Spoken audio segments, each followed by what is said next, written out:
Doctor साहब, मेरा घुटना बदला जा चुका है और मेरे को कोई अब परेशानी नहीं है, तो डॉक्टर साहब क्या मैं ट्रैकिंग पर जा सकता हूँ? तो ये एक मरीज का हमारे पास सवाल था। तो इसमें आज हम इस बारे में ही बात करेंगे कि घुटने बदलने के ऑपरेशन के बाद किन किन चीज़ों का ध्यान रखना चाहिए।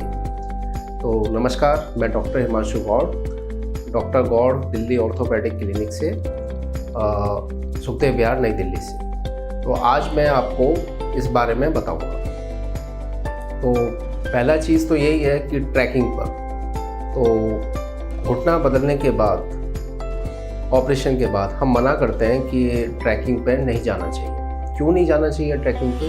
क्योंकि जब घुटना बदल दिया जाता है तो ट्रैकिंग पे सबसे ज़्यादा जोर पड़ता है, घुटने पे चढ़ने में भी और उतरने में भी। तो फिर घुटने बदलने का जो बदला गया है, जो इम्प्लांट बोलते हैं उसको, उसकी फिर लाइफ जो है कम होने लगती है। तो इसलिए हम ट्रैकिंग के लिए मना करते हैं। दूसरा चीज़ है कि ऑपरेशन के बाद और किन किन चीज़ों का ध्यान रखना है। तो पहला चीज़ यही है कि जैसे आपका ऑपरेशन होता है, ऑपरेशन के बाद आप घर पर आते हैं, तो घर पर जब आप आते हैं तो जो आपका जिस आपको रूम में शिफ्ट किया गया है, यानी कि जिस रूम में आप रह रहे हैं, उस रूम की प्रॉपर सफाई होनी चाहिए।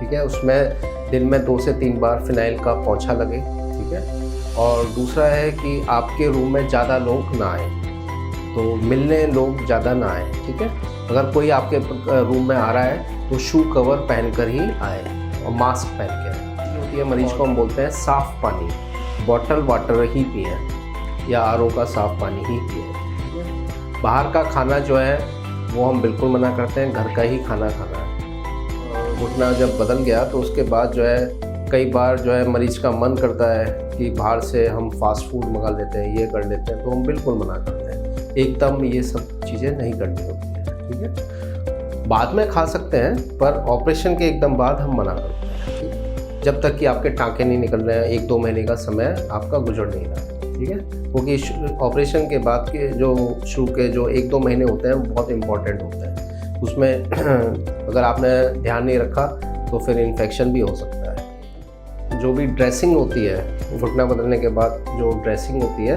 वो हमेशा अपने डॉक्टर से ही कराएं।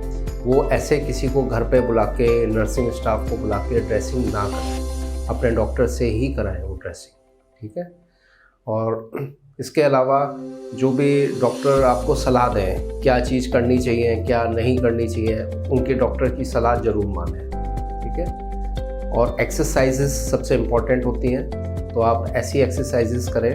वो आपको डॉक्टर्स जो है फिजियोथेरेपिस्ट से आपको इंट्रोड्यूस कराते हैं, तो कुछ एक्सरसाइज वगैरह वो बताते हैं कि ये एक्सरसाइज करने से आपका घुटना और तेज़ी से नॉर्मल की तरफ जाएगा। तो आपको इस तरीके से, जैसे सबसे कॉमन एक्सरसाइज हम बताते हैं, क्वाड्रिसेप स्ट्रेंथनिंग एक्सरसाइज बताते हैं, और हैमस्ट्रिंग स्ट्रेचिंग एक्सरसाइजेस बताते हैं, और साइकिलिंग, उसमें भी मिनी साइकिल में क्या होता है कि आप अपनी चेयर पर बैठकर या सोफे पर बैठकर साइकिल्स के सिर्फ पैडल्स होते हैं वो आप चलाते हैं। ठीक है, वो भी बिना रेजिस्टेंस के। तो ये सब चीज़ें आप एक्सरसाइज वगैरह करेंगे तो इससे भी काफ़ी फ़र्क पड़ता है। तो इन चीज़ों का ध्यान रखना होता है कि घर से बाहर निकलना है तो भीड़ भाड़ वाले इलाकों में ना जाए। तो कई बार ये होता है कि ऑपरेशन के बाद मरीज एकदम कई मार्केट में, भीड़ भाड़ वाले इलाके में जाए तो कई बार बैलेंस ख़राब हो जाए, गिर जाए, चोट लग जाए, तो फिर प्रॉब्लम आ सकती है। तो हम भीड़ भाड़ वाले इलाकों में जाने के लिए मना करते हैं। इसके अलावा खाने के लिए हम बोलते हैं कि प्रोटीन वाला खाना हो, स्प्राउट्स हो गए, प्रोटीन्स कई सारे ऐसी जैसे पल्सेस दाल हो गई, पनीर हो गया, अगर दही सूट करता है दही खा सकते हैं। तो इस तरह की चीज़ें, प्रोटीन वाली चीज़ें हो गई, बॉइल्ड एग हो गया, तो ये सब आप खा सकते हैं। एग नहीं खा सकते तो वेजिटेरियन फूड्स में कई सारे प्रोटीन ऑप्शंस होते हैं, सोयाबीन्स हो गया, ये सब हो गया, तो ये आराम से आप खा सकते हैं। ठीक है, तो दोस्तों आज के लिए इतना ही, और आगे आपके कोई भी सवाल जवाब हो, जैसे कि घुटने बदलने के ऑपरेशन के बारे में, तो आप कमेंट बॉक्स में क्वेश्चंस पूछ सकते हैं और उसका हम बिल्कुल जवाब देंगे। और और भी कोई जानकारी लेनी हो तो हमारा यूट्यूब चैनल है doctor Gaur's ortho shoulder clinic, उसमें आप उसको देख सकते हैं। धन्यवाद।